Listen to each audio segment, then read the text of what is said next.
Hariri made a statement on Thursday after returning to Beirut earlier this week, and he agreed to lay his decision to resign aside for the time being. The Prime Minister had earlier announced he would step down in Saudi Arabia. Lebanon is caught between the interests of Riyadh and Tehran. At a banking conference in Beirut, Mr. Hariri reaffirmed the importance of sticking to Lebanon's neutral position. Our ties with our brotherly Arab countries must be essential. We have to look for all the possible means to keep Lebanon neutral, and do that not just with words, but with action as well.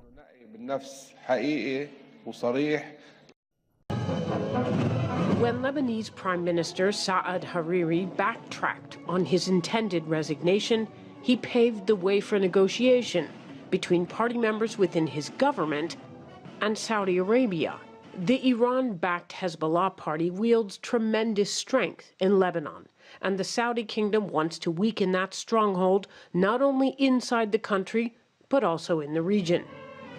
Hariri's intended resignation, believed to be Saudi-orchestrated, would have fostered that. Instead, a behind-the-scenes intergovernmental deal is in the works that includes Saudi provisions for Hezbollah's withdrawal from Iraq, Yemen, and Syria, and Hezbollah weapons removal from Lebanon. It is a deal that will work for a certain period of time, but it's an unstable deal. Hariri's backtrack is keeping Lebanon from political and economic meltdown, but external intervention in national governance is a perpetual sticking point. We are not against any country.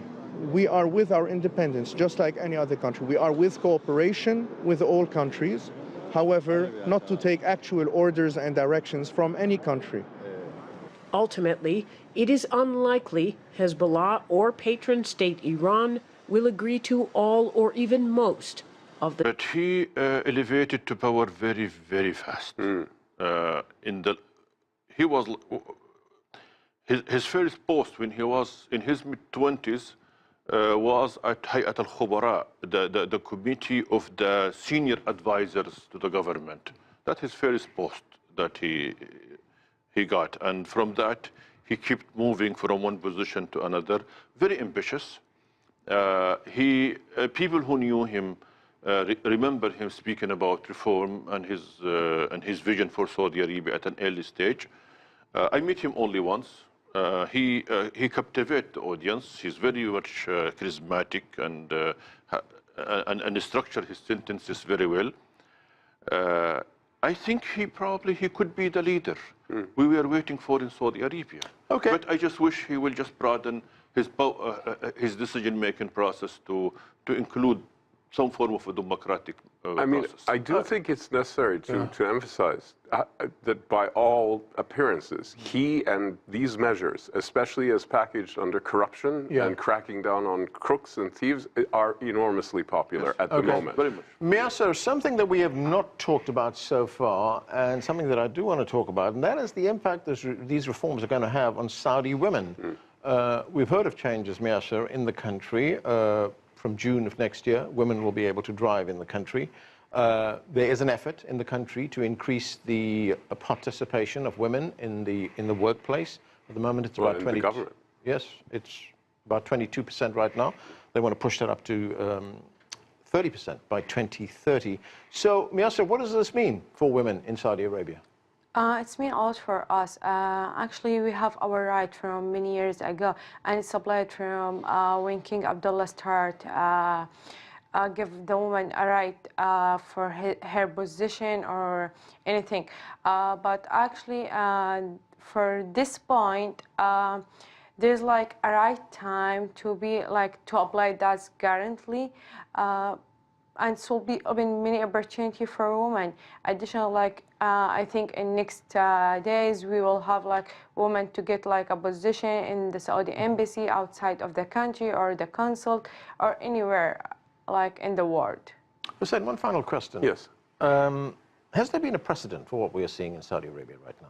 In Saudi Arabia, maybe the formation of the current and third Saudi state, which was done, again, in a very top-down way. Yeah. There were crackdown against the religious right, crackdown against some prominent people, etc. So you can compare this to the founding of the modern kingdom in the 20s and 30s. On the other hand, this is a different world and a different Saudi Arabia. And there's a different relationship within the society and between the society and the outside world. I'm a little skeptical about comparisons with what's happened in Arab republics under sort of secular dictators, military dictators. I think this is a little bit different, different context, different everything. But for sure, one-man autocratic rule, arbitrary rule of a single individual, no matter how ambitious and bold and intelligent, is not a way to run any country. So there's got to be an institutionalization of new processes. This is a must. Okay, Fahad, do you want to say something? Right. So you asked about Crown Prince Mohammed bin Salman, and as you know, everybody has already acknowledged, the overwhelming majority of Saudi Arabia's population is young. Some 70% is under the age of 30. Prince Mohammed is essentially from that generation. He has spent his entire life in Saudi Arabia. He understands Saudi Arabia's history very well. I think that is very clear to me. And frankly, in speaking to young Saudis,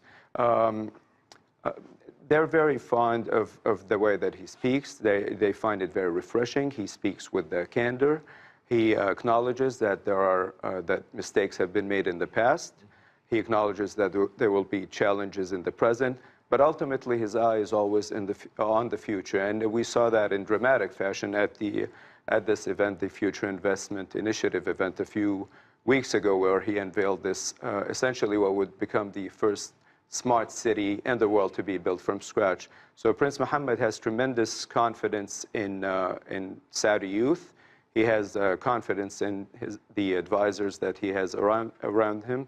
And there's a mix, I think, of very sharp, young, talented advisors, but there's also some people with enough experience. So it's a good balance, and I think it creates a fairly hopeful setup for the eventually future. Audacity needs to be. Minister of Turkey, Donald Trump has made quite a promise, a rather remarkable promise, it could be said, to the Turkish government. He has promised to stop supplying weapons to Kurdish forces in Syria. Now, this is what we're hearing from the Turkish foreign minister. Mr. Trump clearly stated that he had given clear instructions not to provide the YPG with arms and that this nonsense should have ended long ago. Now, Kurdish forces in Syria have been key allies of the United States. Recently, when there was a struggle to retake the city of Raqqa, which had become the capital of ISIS activities and terrorist atrocities, while that was going on, it was mainly Kurdish ground forces that were in the operation, and they were provided with U.S. air support. After that, we even heard Donald Trump vocally praise the Kurds for their fighting on the ground against the ISIL terrorists. We should be using the Kurdish. We should be arming the Kurdish. They've proven to be the best fighters. They've really proven to be the most loyal to us, and we should be working with them much more so than we're working. Now, Turkey has been waging a war for quite a while against Kurdish forces within their own borders. There's a concern in Turkey that if some kind of territory or state were to be established for Kurdish forces in Syria, this would serve to serve and further instability in Turkey. And furthermore, there's a concern about there being an abundance of weapons in the hands of the Kurdish forces. There's a concern that some of those weapons could flow to Kurdish separatists in Turkey, and that could cause further problems as well. The Turkish Prime Minister, Erdogan, has been quite vocal about his opposition to the United States supporting Kurds in Syria. This is what he has said about that issue. Fight against the Daesh terrorist organization should not be led with another terror organization. We want to believe that our allies would choose to stand beside us and not on the side of terrorist organizations. Now, in the past, Washington has been quite enthusiastic about supporting Kurdish forces in Syria. However, it seems that that policy has now dramatically changed in Turkey's favor. Turkey has been asking the United States to stop supporting Kurdish forces, and according to this report from the foreign minister, the United States has agreed to do that. However, things have been rapidly changing in the region. There seems to be very many realignments in recent months, so we'll all be watching closely to see how this plays out.